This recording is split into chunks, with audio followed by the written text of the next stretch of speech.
اچھا جی، سوال یہ ہے کہ یہ کوئی ساتھی ہیں، یہ کہہ رہے ہیں کہ رمضان میں میری بیوی کی طبیعت خراب ہو گئی تھی، ذہنی سکون نہیں تھا،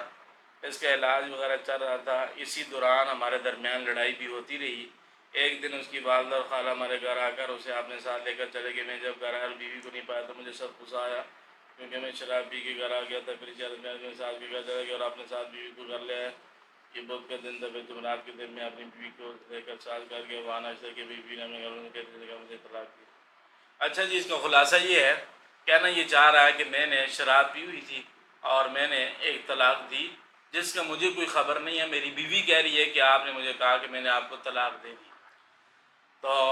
جب بیوی یہ کہہ رہی ہے اور یہ شخص خود بھی اس چیز کا اقرار کر رہا ہے کہ میں نشے میں تھا، مجھے معلوم نہیں ہے، تو شرعاً بیوی کا دعویٰ معتبر ہے۔ تو اس صورت میں بیوی پر ایک طلاق رجعی واقع ہو گئی ہے۔